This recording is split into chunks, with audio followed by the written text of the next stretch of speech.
Hey folks, so it happened. Nintendo have announced that The Legend of Zelda Ocarina of Time will be reborn. A full remake is on the way and it will be releasing this year. We don't have an exact release date yet, but we do have a short teaser trailer that, whilst not very in-depth, has sparked a good few talking points. So let's waste no time here and get right into this. But first, as always around here, be sure to go and grab yourself a delicious snack and drink for the video, folks. Subscribe if you're new and drop a cheeky wee like down below. And let's now talk about what we can potentially look forward to in the upcoming Ocarina of Time 2026 Remake. One of the first big notable details in this teaser isn't something we saw visually. Rather, it's something that we heard. The narrator. There's a mature, wise-sounding voice describing what's seen on this tapestry. The small forest that lays on the edge of the kingdom, an ancient tree watching over the inhabitants, forest dwellers known as the Kokiri who all have fairy companions, all but one who did not have a fairy companion. Which then transitions into our first look at Link, lying asleep in his home deep within the forest. The narration here begs two questions. Firstly, who is the narrator? And secondly, does this hint towards the remake having voice acting? To address the former question first, my initial guess was that this is supposed to be the Great Deku Tree. However, whoever this might be is speaking from the perspective of after the story has taken place. Long ago. We know the Great Deku Tree dies pretty early on, which makes me think that perhaps this could be the Deku Tree sprout that appears after the Forest Temple is complete, just obviously years down the line once he's grown up.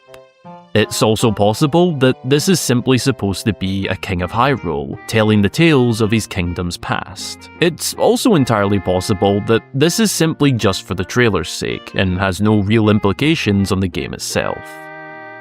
If we were to see voice acting make a return following its inclusion in the Wilds era games, then I'd assume it would only be used in cutscenes. I can't imagine Ocarina of Time having voice acting for every single line. I can, however, picture it for the cutscenes, saving it for the important points of the story where we get deep background lore, or when the plot begins to thicken, the same way it was used in the previous games that featured voice acting. Personally, I think some voice acting would be awesome and really help to bring this incredible story to life. The way I see it is that there's not much point just making the exact same game with just a different look. I'm all for adding in things that could enhance the experience for the better. Speaking of story and lore, that brings me to my next point. With this being a full-on remake, there's a fair chance that new information could be added in to flesh out the story even more. The original adventure was made for the Nintendo 64, and its 3DS version is essentially the exact same game with a modernized look. It's not uncommon for remakes to add in things that develop the story further, and Ocarina of Time has a good few points that could be fleshed out. The Hyrulean Civil War that takes place shortly before the events of the game is something I'm really hoping is expanded upon a little bit more. It's a massive key event in Hyrule's history, and directly connects to the beginning of the game. We were told in the original that Link was brought to the Kokiri Forest as his mother was fleeing the conflict. The Great Deku Tree could sense the destiny of Link even as a baby. He was taken in and raised within the protection of the forest, and his mother unfortunately didn't make it. That's about all we know of the Hyrulean Civil War, but I think it'd be really interesting to learn more. Whether that's about his mother specifically, or about the conflict, or both. We know the Hyrulean royal family and Sheikah tribe had some dark involvements in this conflict, using the Shadow Temple to torture and interrogate their enemies, a part of their history that's been swept under the rug. If even just that alone was explored a little further, I'd be pretty happy with that. Something else I think would be cool to expand upon is Princess Zelda and Impa's time in hiding during Link's 7-year slumber. During his time trapped within the Sacred Realm, Ganondorf took over Hyrule, destroying the castle town market, building his own fortress where Hyrule Castle stood, and making the kingdom an unpleasant place to live.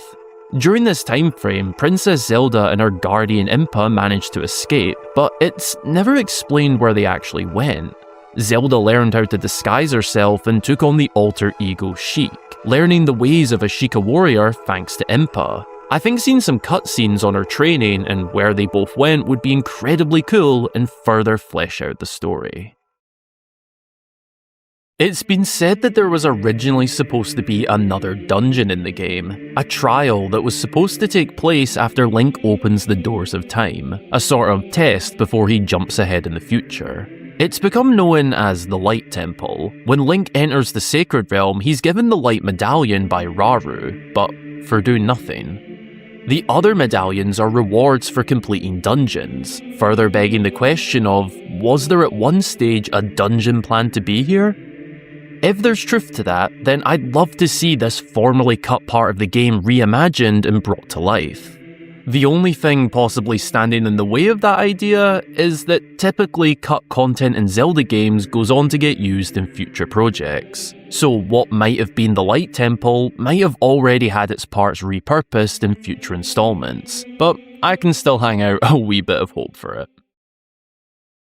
A really interesting point that I was talking about with fellow Caveboy Triforce Trends as we streamed the Direct is how much the Wilds era games could influence this remake. Specifically, we were talking about how the open-air approach of a modern Zelda game might shape parts of this classic remake. A big reason for remaking a game is to cater to a modern audience, modernizing the experience.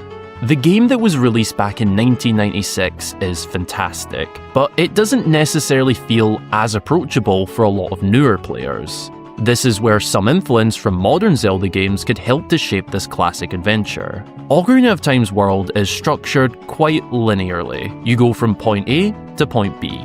I don't necessarily think that needs to change, or that the world needs to be made much bigger, but it could certainly do with more contents to discover, particularly within the in-between locations. The settlements and landmark locations are fine, but there's places such as Hyrule Field which, whilst feeling like an epic opening into the world, it doesn't actually have much going on. I feel it, along with other in-between places, could benefit from having the odd standalone home, maybe some ruins to explore. The grottos found all across the game could tie into this as well, rather than being single standalone rooms that we can discover with a cow inside. Maybe they could be turned into mini-puzzles with little rewards, sort of like the caves seen in Tears of the Kingdom, but a little less expansive. I have some additional thoughts that I'd like to share as well. Not necessarily hopes, just things on my mind. Starting with the art style, I want to say that I'm a fan. I've already seen some mixed opinions, and that's expected. For me, I'm glad Nintendo were doing what they've done best with Zelda games for years, keeping the visuals fresh and never being afraid to give the series a new look. If this remake took on a more true to the original design, I feel as though there'd been lots of people complaining that it didn't change enough. If it took on a more Wilds era inspired look, I feel as though people would complain about it not being as true to Ocarina of Time enough. They've gone for something different, and there's still people not happy.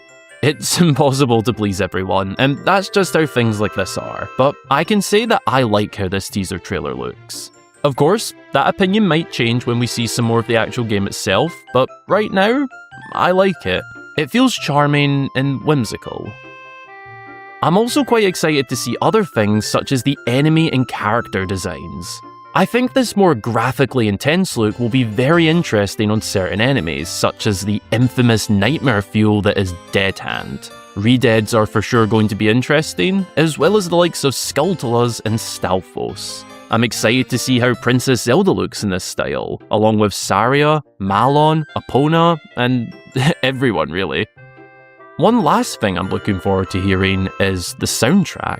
We heard a little glimpse of the Lost Woods jingle in the teaser trailer. I'm curious to see how much the soundtrack will change. I imagine not too much overall, but definitely a slightly new sound to it. A modernized version of one of the most iconic video game soundtracks of all time. Oh, and for the love of Hylia, please let us pet dogs in this one.